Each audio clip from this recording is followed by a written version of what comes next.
Picture this. You're standing outside.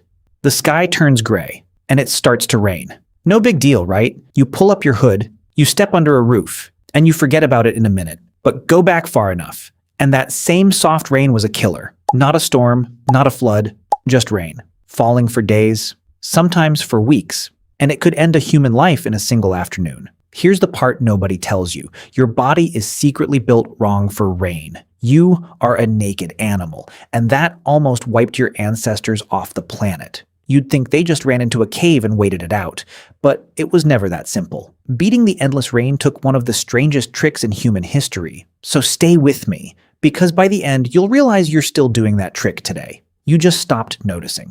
So why was rain so deadly for us? When it barely bothers any other animal. Think about a dog caught in a downpour. It gets soaked. It shakes. And it's basically fine. Its fur traps a warm layer of air against the skin. The rain just rolls off the top. Now look at you. You have almost no fur at all. Somewhere deep in our past, we lost it. That was great for running under a blazing sun. Our bare skin could sweat and stay cool. But it was a disaster in cold rain, because wet skin loses heat fast. Water pulls warmth out of your body around 25 times faster than air. So your body starts burning fuel just to keep you alive. Your fingers go numb. Your muscles shake. Your thinking slows down. This is hypothermia. And here's the scary part. It doesn't need snow. It doesn't need ice. A cold, wet, windy day is more than enough. So picture your ancestor out there. No jacket, no roof, no fur, just skin. And the rain simply will not stop. That was the problem they had to solve. Or die trying. But here's what's fascinating. They didn't grow their fur back. They did something no animal had ever done. They invented a replacement. And we can actually pin down the moment they did it, not from the clothes themselves, because clothes rot away. They almost never survive. We date it from lice. Stay with me because this is wild. There are two kinds of lice that live on the human body: head lice and body lice. And body lice can only survive in one place: inside your clothing. No clothes means no body lice. So the moment body lice first appeared. Is the moment clothing first appeared? In 2011, a research team led by biologist David Reed traced that exact moment. And the answer was staggering. Humans started wearing clothes at least 100,000 years ago, maybe 170,000. Think about what that means. Long before cities, long before farming, before we had even left Africa, we were already wrapping ourselves in animal skins, fighting the cold and fighting the rain. But clothing was only half the battle, because rain doesn't just fall on you. It soaks the ground you have to sleep on.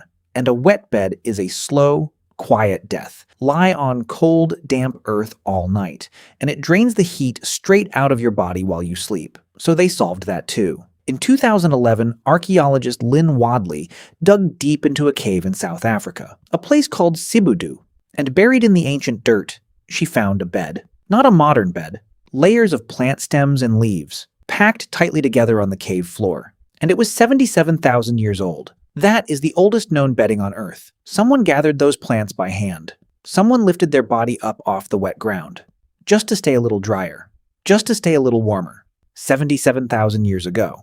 And here's the detail that gives me chills. Some of those plants were insect repelling. They weren't just making a bed, they were making a better one. Even back then, we wanted comfort. Now here comes the real enemy. And it isn't the rain itself, it's what the rain takes away. Fire. Fire was everything. Warmth, light, safety in the dark, dry air to breathe. Fire was the one weapon that could beat the wet and the cold.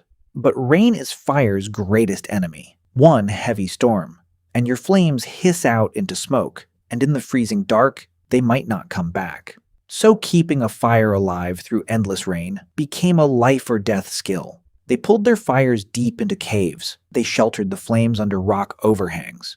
They carried glowing embers from camp to camp, cupped in their hands. Some groups may have kept a single fire burning for generations, never once letting it die. Just imagine that. A single flame. Passed down like a family heirloom. Guarded through every storm, because if it went out in the rain, people could freeze to death before they managed to spark a new one. So think about a night like that. You're huddled in the dark. The rain is hammering the rock above you, and everyone is watching one small fire, feeding it, shielding it, praying it survives until morning. That fire is the only thing standing between your family and the cold. And then, our ancestors got clever. They stopped just hiding from the rain. They started beating it at its own game. They learned to waterproof. They rubbed animal fat into leather, and water beads up and rolls right off fat. It was nature's raincoat. They wove thick grass into heavy cloaks, and we actually have proof of this. In 1991, 2 hikers in the Alps found a body frozen in the ice, a man who had died more than 5,000 years ago. We call him Ötzi, and he was still wearing his clothes, layers of goat hide and deer hide, shoes stuffed with grass for warmth, and a long cloak, woven from mountain grass.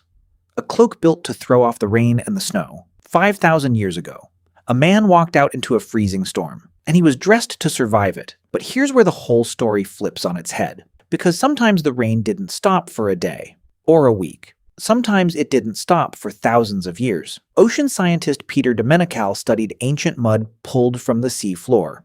And that mud revealed something almost impossible to believe. Around 11,000 years ago, the Sahara Desert wasn't a desert at all. It was green. Monsoon rains poured down over it for thousands of years. The endless sand turned into grassland. There were lakes, there were rivers. Hippos swam where today there is nothing but burning dust. And people lived there. Whole cultures. Fishing, herding animals, painting their stories onto the rocks. So here is the twist. The endless rain wasn't only the enemy. Sometimes it was the entire reason they thrived. Rain was death in the freezing cold. But rain was life in the empty desert. Water was always the thin line between the two. It still is. And that is the part that comes back to you. Because you never actually stopped fighting the rain. You just stopped feeling it. That hood you pull up without thinking. That's 100,000 years of instinct. The warm, dry room you are sitting in right now. That's the cave. The heater humming quietly in the wall. That's the fire they refused to let die. Every raincoat, every roof, every pair of dry socks is an answer to a problem your ancestors solved with nothing but their bare hands. They had no walls, no jacket, no switch to make the cold and the wet disappear, just skin, just fire, and each other. There's something else hiding in this story. You could not survive the rain alone. You needed the group. Bodies huddled close for warmth, hands guarding one shared flame. The rain didn't just shape our clothes. It taught us to need each other. That instinct is still inside you, too.